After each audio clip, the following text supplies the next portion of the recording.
salir de la aldea de Tummo, el valle se estrecha y la vegetación desaparece.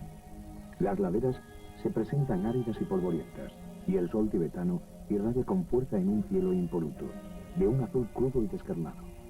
Curtidos y avezados por casi 2 semanas de marcha a pie por el Himalaya, los trekkers españoles ascienden la empinada senda, orillada de precipicios, con paso fácil y despreocupado.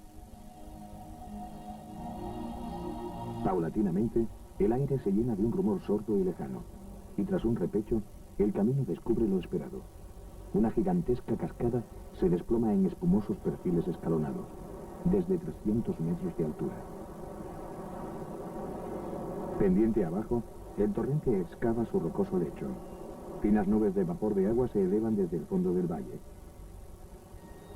Todo el conjunto aparece como el desagüe de un gran lago perdido que se presiente próximo. A medida que se avanza, las formas inconfundibles de un enorme circo alpino van dibujándose con insistencia. Un entorno salvaje de primitiva belleza, lleno de misterio. Algunos pasos más y un destello azul turquesa hiere los ojos. Algo que brilla sobre todo y sobre todos. La superficie de cristal del lago de Poxumdo.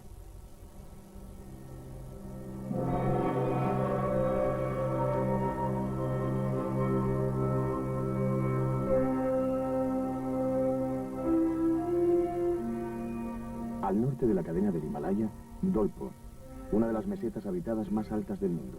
Es el último reducto puro de cultura tibetana en la Tierra.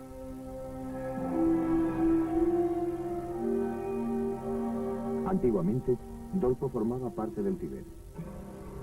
Pero a finales del siglo XVIII, el rey de Gorka, pequeño feudo al oeste de Katmandú, inició la conquista de los territorios circundantes y los unificó en lo que hoy es Nepal. Dolpo fue uno de los dominios anexionados. Con todo, y durante mucho tiempo, el país Dolpa permaneció como un lugar ignoto, aislado del mundo por formidables pasos de montaña, cerrados por la nieve la mayor parte del año.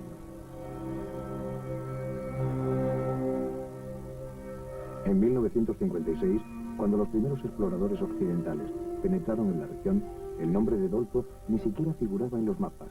Hoy, solo 35 años después, las cosas apenas han variado. La altiplanicie de Dolpo continúa siendo un enclave casi desconocido, una tierra remota e intacta a la que muy pocos visitantes extranjeros han tenido acceso. En 1973, el escritor inglés Peter Mathieson, buscando el leopardo de las nieves, entra en el reino de Dolpo. Mathieson no conseguirá su propósito, pero su búsqueda se transforma en una aventura mística, en una experiencia espiritual que da origen a una de las creaciones literarias más bellas que se hayan escrito jamás sobre la cultura tibetana en el Himalaya.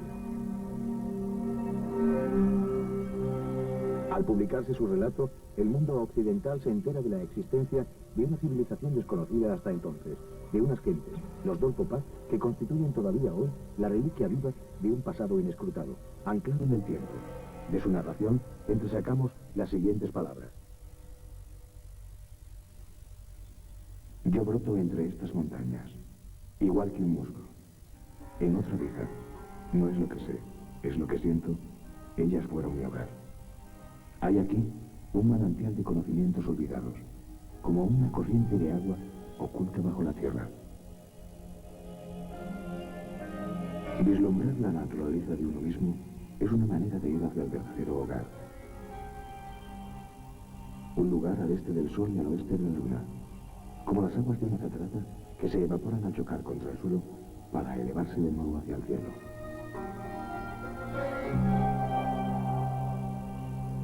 Desde lo alto del camino, Jorge Bregante, Miguel Ángel Cantero, José Vicedo y José Ramón Bacelar, con las manos unidas, alzan los brazos, gritando en señal de triunfo. Acaban de divisar la anhelada meta, el final de su sueño en el mismísimo corazón de esta tierra salvaje.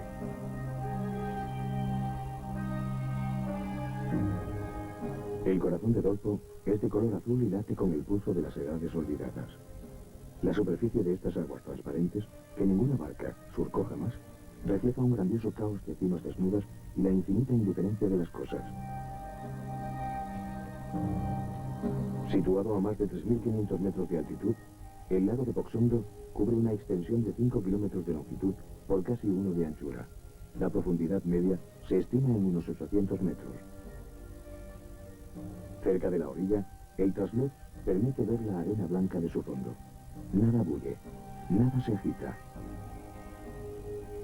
Aquí no hay animales acuáticos y ni siquiera las algas pueden vivir en estas frías y vecinales aguas. Oxundo es un lago sin impurezas, capaz de reflejar la esencia invariable de las cosas, como el espejo de la doctrina de Nagarjuna, impoluto, uniforme e inmutable. Un panorama en verdad extraordinario para el más extraordinario de los campamentos, el que los trekkers españoles instalan sobre la ribera solitaria y silenciosa, bajo el límpido cielo del otoño himalayo.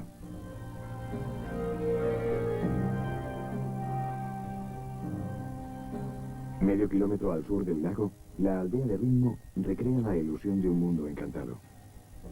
El aire clarificador de las montañas escudriña en el misterio de los Chorten, en su misticismo siempre presente. A su alrededor, las casas son como castillos de un cuento, sólidos y pequeños torreones de piedra y madera, en el más puro estilo tibetano, con las paredes algo inclinadas hacia adentro y sus lisos techos almenados por pilas de leña y gavillas. Las banderas de oración flamean como estandartes en la helada brisa. Aquí y allá, exiguas ventanas alivian la pesadez de los muros. Algunas tienen marcos primorosamente labrados, con taraceados en madera que ponen de relieve la influencia del arte newari nepalí. Sus reducidas dimensiones evitan que el intenso frío nocturno penetre abiertamente al interior, aunque, por esta misma razón, la vivienda de los Dolpopá resulta bastante oscura. La distribución en 2 pisos es también habitual. El inferior hace las veces de establo. Al trasponer el umbral, no es infrecuente que el visitante tropiece con un enorme yak de mirada mosca, que proclamará con mugidos ante el intruso su condición y sus derechos de inquilino.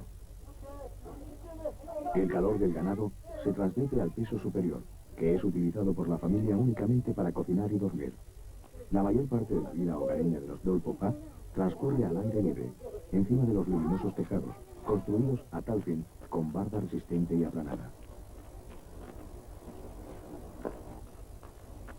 Los habitantes de Dolpo son tibetanos, ojos oblicuos, frente ancha y unos pómulos salientes que revelan su ascendencia mongola. Aquí en Ritmo perviven tradiciones y costumbres ancestrales, junto a una forma de vida que no difiere mucho de la que llevaban hace 2000 años los tártaros Chan del Asia Central, de quienes se dice que constituyen la raza tibetana original.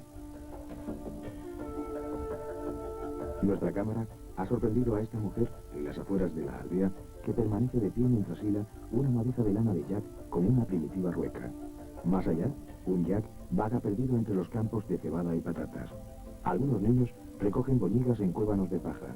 Convenientemente secadas al sol, estas boñigas se convertirán en un combustible aceptable. El estiércol de los animales alimenta el fuego de las cocinas en esta tierra donde los árboles escasean. A las puertas de su casa, una aldeana machaca con parsimonia los granos de cebada en un rústico mortero, indiferente ante nuestra presencia. Luego, cuando tueste la harina resultante, obtendrá sampa, el alimento por excelencia de toda la población tibetana.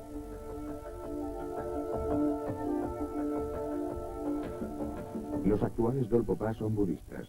La religión impregna cada instante de sus vidas, pero en Dolpo alientan aún primitivas creencias animistas.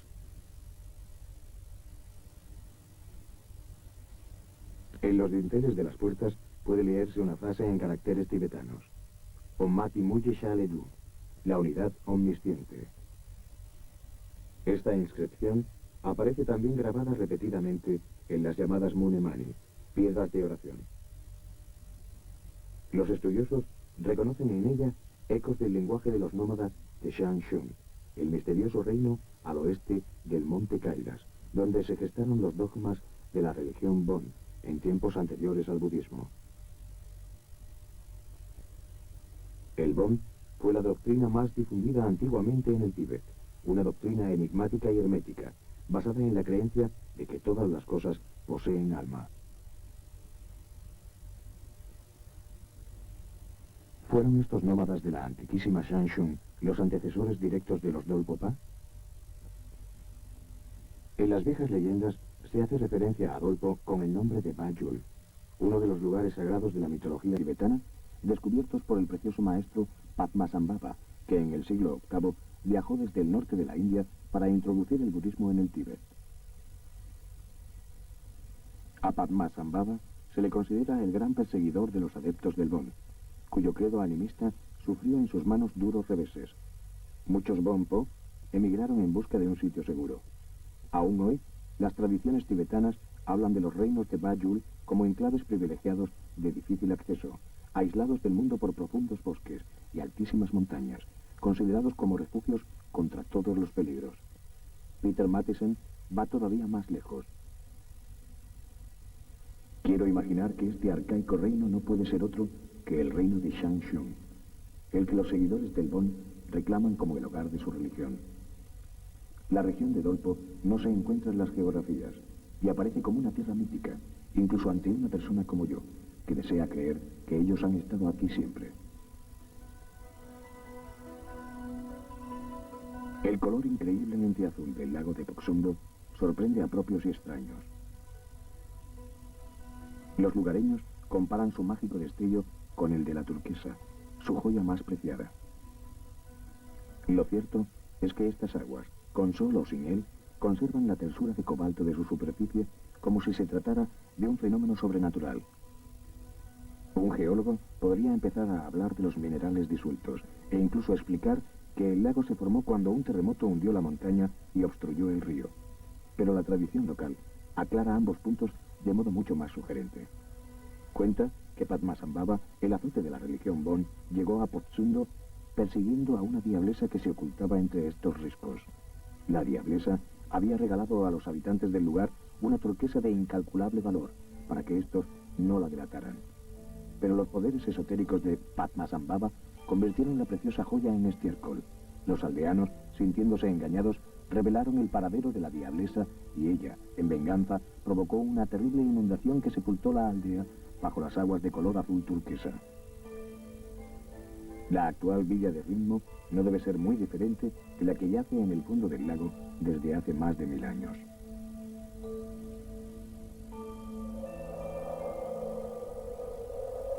A pesar de los esfuerzos de Padmasambhava, la religión Bon logró sobrevivir en Bajul. Los monasterios de Dolpo son, en su mayoría, viejos reductos, depositarios de los textos Bon más antiguos que se conocen.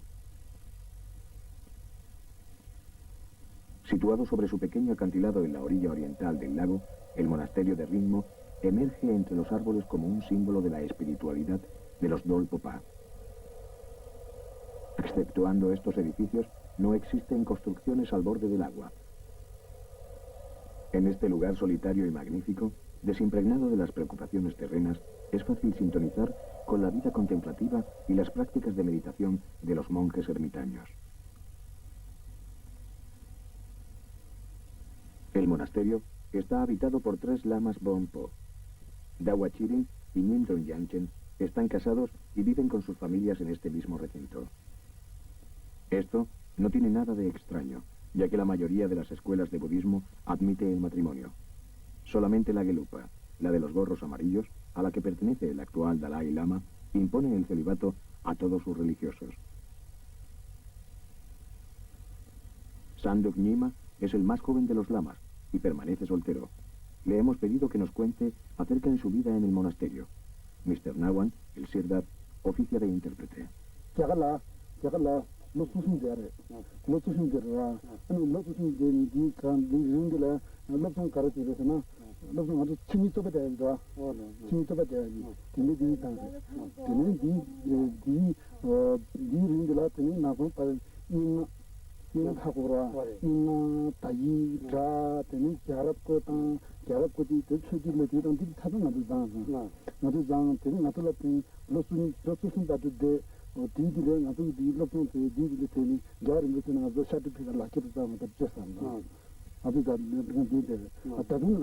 다른 땅 아주 라치디 캐니다 가스 로도 땅사 두가 가티 로프니 디레 나도 디 네디 파스를 배도 땅가다 디네서 오래 단단 아무 디레 가나스 또 가르치 버스나 참 트로니 또 피야다 대부 슬로도 또 상가로 티 렌렌나 티 이게 되는 다 닝나 땅 티다 거다 땅 가나스 가르치 버스 거다 디네들라 가지 또 세워다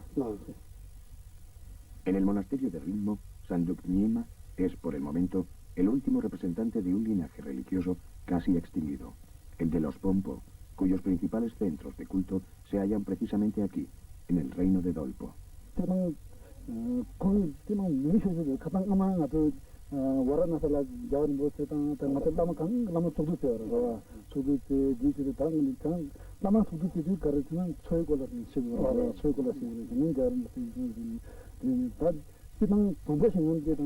처박하는 이거들이 민다 단다고 그니 쇼서 두서라 민다 단 뒤에 가르는 남아라는 게 다단단 이 남아서 상계라는 게 다단단 때는 두자를 때는 나도 두자가 도와준 게 동작 가시는 부분이 올라 두는 그가 그때 때는 여러 상계는 그런 가지고 팬이 올라 준다라 그래서 그 코란 두자 몰라 때는 이는 다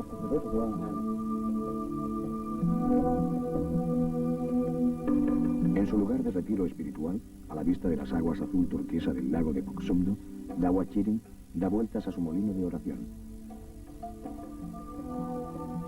El giro hacia la izquierda, contrario al que realizan los budistas, pone de manifiesto antiguas desavenencias religiosas que no existen en la actualidad. Otro de los símbolos que mayor impacto causan al visitante es la esvástica, signo místico de creación utilizado por hinduistas y budistas desde hace 3000 años como emblema de la buena suerte. La utilización de este símbolo en nuestro propio siglo, con connotaciones ideológicas muy concretas e inquietantes, resulta algo por completo alejado de su significado original.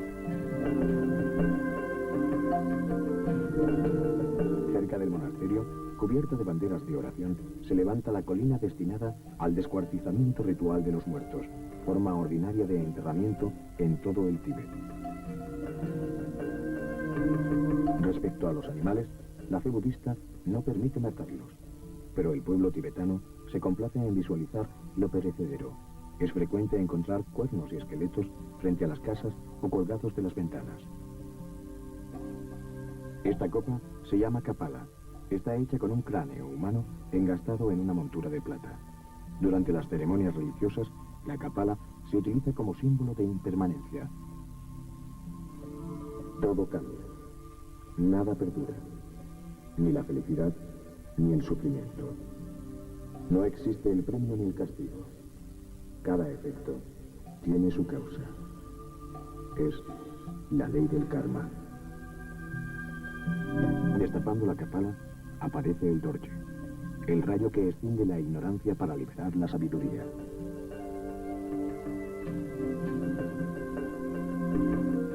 Dentro del monasterio, los muros y techos están pintados con deidades del credo Bonpo. Las imágenes no representan dioses en el propio sentido del término, sino cualidades de la mente. Para el budismo, el universo no tiene causa primera, no hay creador. El reciente Premio Nobel de la Paz, Su Santidad el 14º Dalai Lama, aborda esta delicada cuestión con palabras concluyentes. La teoría de que existe un Dios creador, poderoso y permanente, está en contradicción con la enseñanza budista. Para ciertas personas, es más apropiada la idea de que el creador es uno mismo, de que todo depende de uno mismo. Para estas personas, el budismo es un método de desarrollo espiritual más beneficioso y efectivo.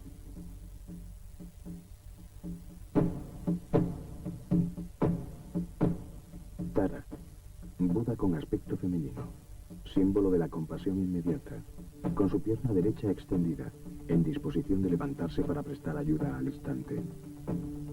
Para desarrollar la compasión, el practicante de Tantra medita en esta imagen, penetra en ella, se funde con la deidad, despertando en su mente la cualidad pura de la compasión y se transforma en Tara.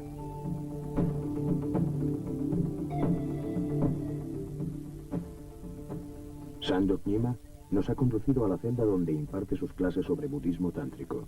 El lugar es oscuro y austero, lleno de rústicos enseres.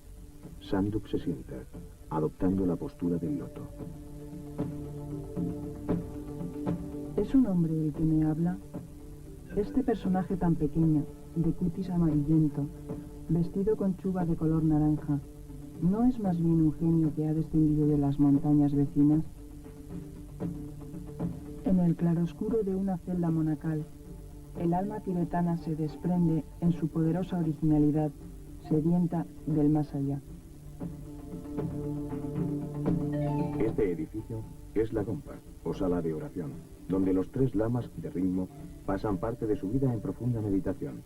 El interior está oscuro, apenas iluminado por una minúscula ventana y por la claridad que penetra por la puerta, pequeña y estrecha. Sobre el altar, esparcidas en desorden, hay ofrendas a diversas deidades. Los libros de mantras, apilados entre las vigas del techo, esperan turno para su recitación. Un retrato del Dalai Lama habla de la veneración de los lamas Bonpo por el guía espiritual de una tradición que no es la suya, lo que confirma que la religión Bon, tal como hoy existe, es poco más que un apéndice del budismo, o simplemente otra escuela más.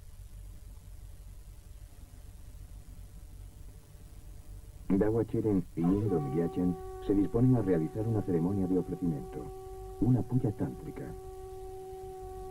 La magia profunda y solemne del milenario ritual Bon es captada por nuestra cámara por primera vez en el mundo.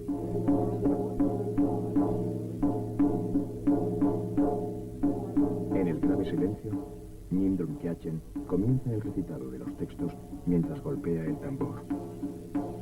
La música rompe en tintineos. Sonidos leves, sonidos densos, conmoción del alma.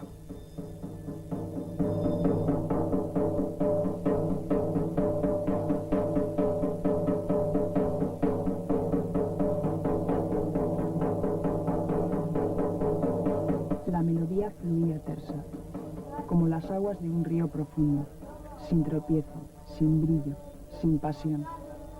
De ella emanaba una sensación de angustia invencible, como si todo el dolor de los seres que peregrinan de mundo en mundo, desde el comienzo de los tiempos, se exhalase en un lamento desesperado de fatiga infinita.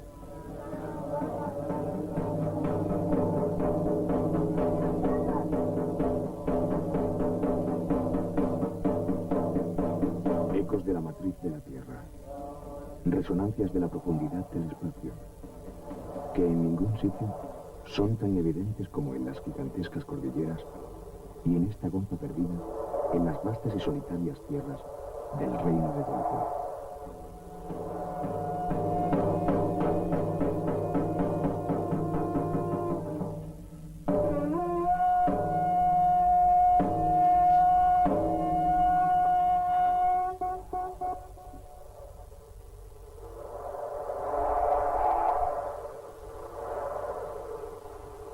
Muchas personas regresan del Himalaya afirmando que el poder y la belleza de las montañas les han dejado una huella espiritual, que de algún modo su vida ha mejorado simplemente por haber estado allí, en la morada de las nieves eternas.